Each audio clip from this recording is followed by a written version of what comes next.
dari Rantau Pulung jual ke Sahata, bukan orang Sahata menjual ke Rantau Pulung, berarti kayak orang Rantau Pulung lah. Berarti kan pengeluaran untuk Rantau Pulung kan lebih besar, membengkak. Iya, betul. Nah, akhirnya orang kecil kan merasakan dampaknya. Kalau kita jadi petani pada akhirnya Rantau Pulung itu pasti maju gitu loh.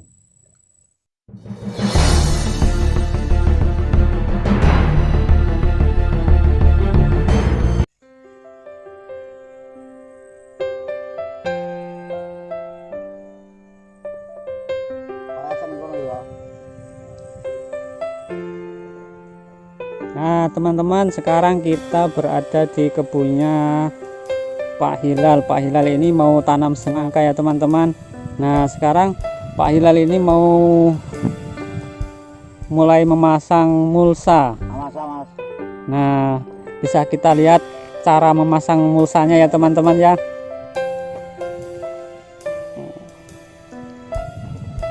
Panjang sekali ini bedengannya ini.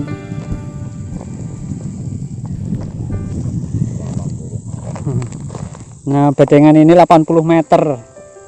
Di bawah mulsa ini ada selang dripnya ya, teman-teman. Ini untuk nanti untuk air penyiramannya.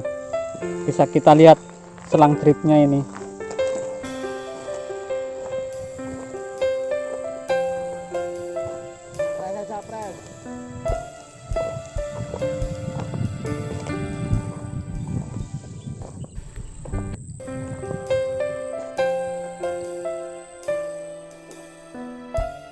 Nah, ini lahan yang untuk tanam semangka ini kayaknya ada 1 hektar ini.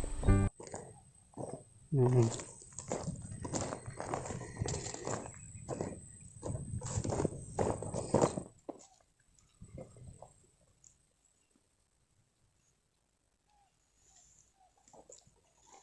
Langsung gelar langsung thread.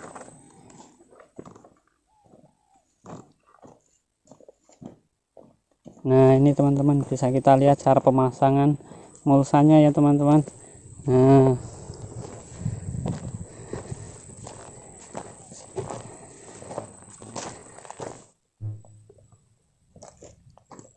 jadi kalau satu jalur dinamakan engkel ya, Pak Dia? Engkel. Kalau itu pecahan yang di sana nanti. Oh, tempatnya Hamid itu. Itu nanti pecahan. Di lain model ini nanti. Ada yang model kupu tarung, ini kan engkel, ini sistem engkel ini. Nanti satu sisi tok, nanti satu sisi ini tok. Ini nanti yang di sensor ini nanti jadinya di plastik semua ini. Ngajari yang muda-muda ya. Nah, ini bersaing ini ceritanya ini. Uji coba ya, Pak Dia. Uji coba kalau ngomong tok kan ya.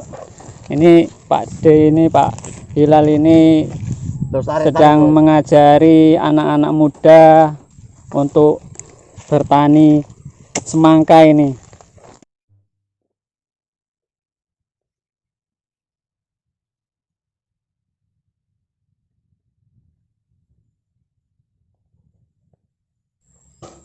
Kalau perkembangan tanam semangka gimana, Pak D? Kalau yang semangka itu yang susah, kita itu yang susah masalah pemasaran sebetulnya. Memang kebutuhan besar, tapi yang kendala untuk cari petani itu tengkulak-tengkulak yang di luar sana itu jarang yang untuk membeli barang kita itu cash.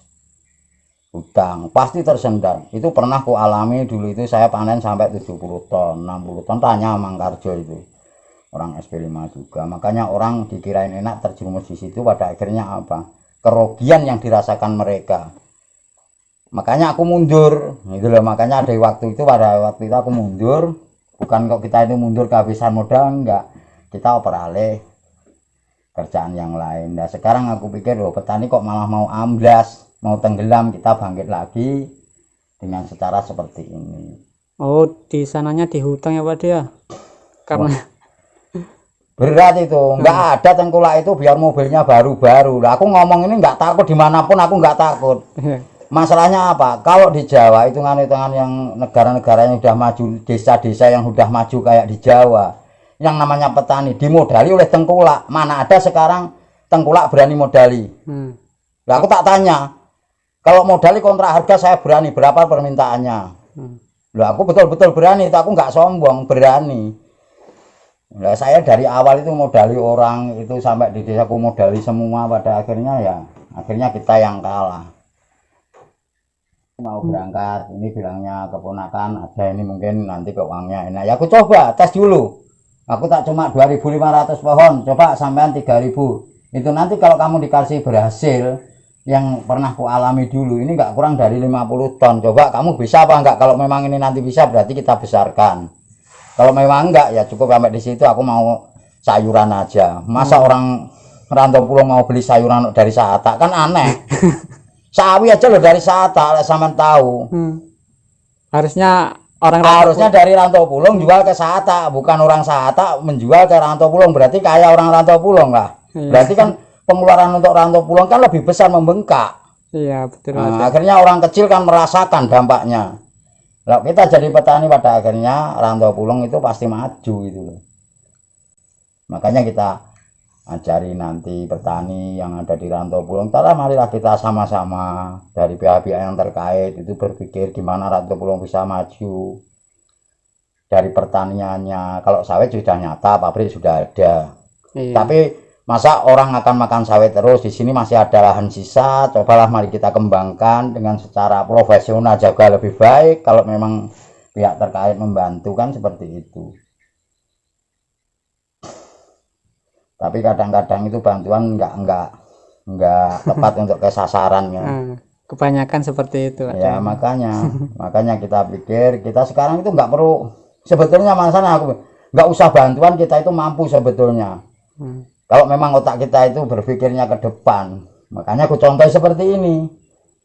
Ini kan enggak ada yang bantu, ini Lombok ini enggak ada yang bantu. Terus akhirnya itu anak-anak muda mau dekat, mau bergabung, ayo. Masa kamu nggak bisa, aku aja bisa, ke orang tua itu.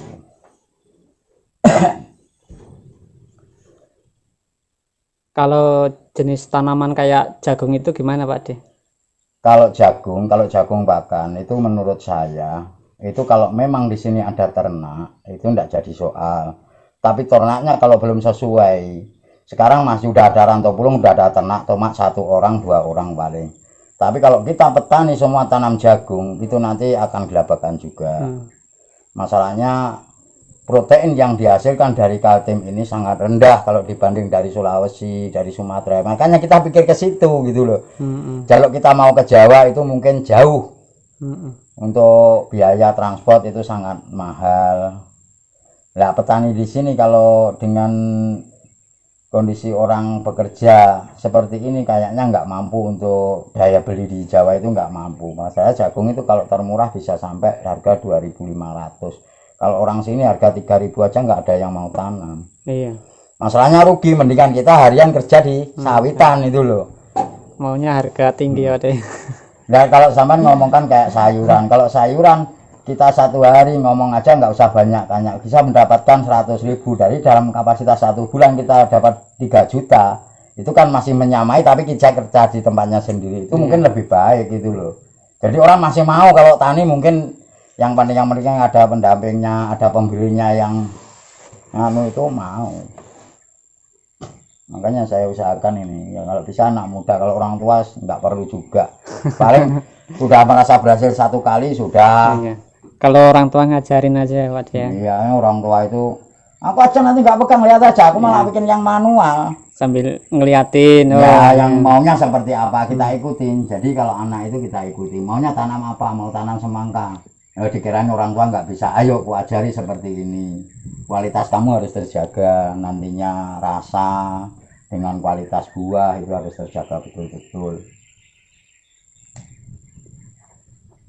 Kalau kompak sebetulnya Rantau Pulung sulit untuk sebetulnya untuk diperangin dari daerah-daerah lain ini sulit. Masalahnya bikin yang terbaik bisa sebetulnya Rantau Pulung. Iya, pernah saya membawa non biji pertama kali di Rantau Pulung juga saya kok. Non biji ya. Iya, membunuh pasar itu loh di Sata itu, soal semangka dari Rantau Pulung sampai Bontang itu saya pernah menui.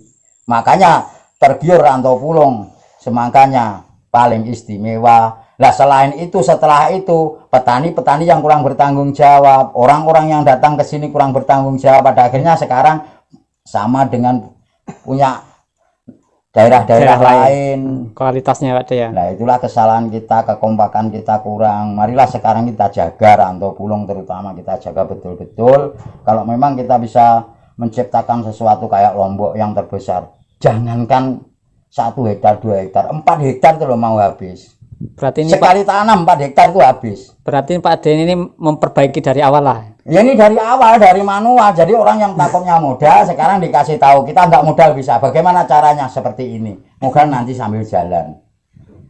Nah, itu. Ini aku awal lagi nih mulai ini.